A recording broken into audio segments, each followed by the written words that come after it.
Okay, this here is my first biochar video.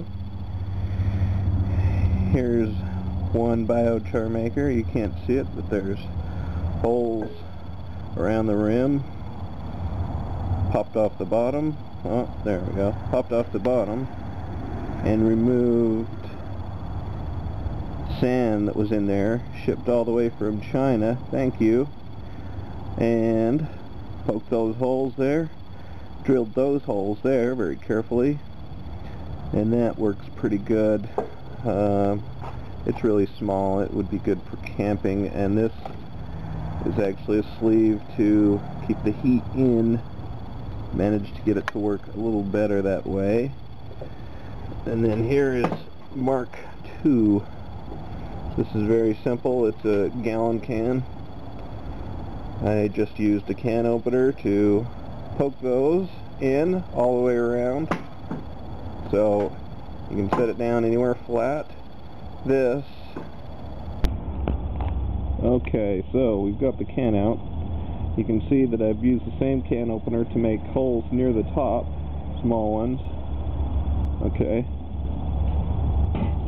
And the bottom, I've made plenty of variation. Okay, and if you can see, I've tapered gently with a hammer the bottom of the can so that it would slide nice and snug through the lid, and so that would be sealed. And I took a putty knife afterwards. You probably can't see it on the video, but there I pressed the metal up so it's nice and snug so it doesn't leak. And in the next section it'll be running. Alright, so here we've got the fuel, and that's dried chips. This came off my trees. My tree trimmer guy left it. It's actually quite wet. That's why it's on the paper towel. I had to dry it in the microwave to do this demonstration. Obviously, not really the cheapest way to go, or the most eco-friendly, but I wanted to show this.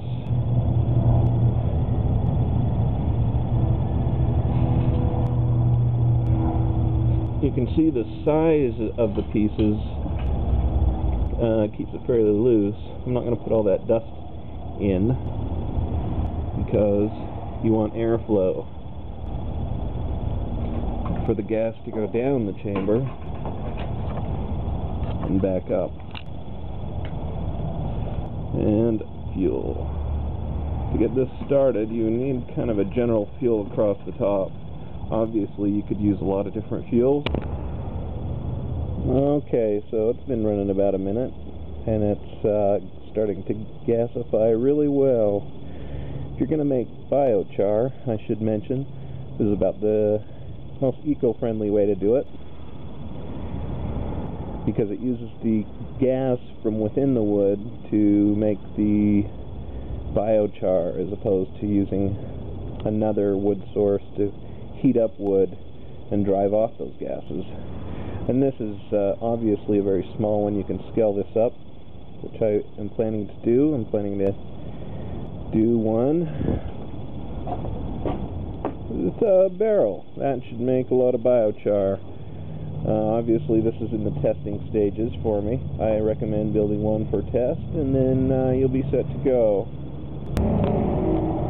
Alright, here we are at about the 5-minute mark, and as you can see, we've got flames up to about a foot tall there. I do want to mention, if your gasifier is smoking a lot, it's probably not built correctly. Properly built gasifier should smoke little to zero.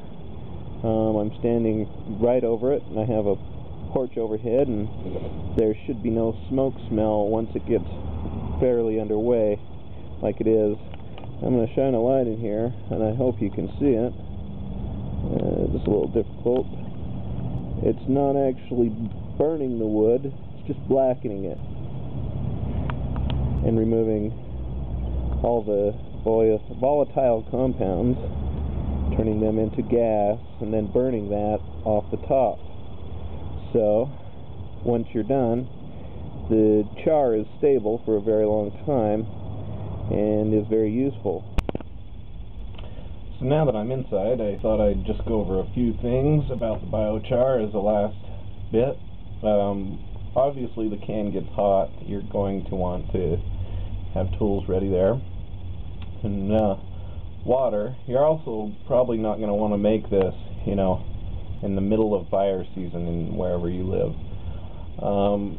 Because it's burning the gas, you don't get sparks and things like that, but and you also don't get smoke, but you don't want somebody to show up and get after you. I keep a bucket of water handy, which I use. When the flame goes out, you want to put the biochar out, and that way it doesn't burn the charcoal as you're sitting there. So you really want to keep close by and keep right on it, and then you can make yourself some top quality biochar in small, medium, or large batches. Bio-friendly. Make it.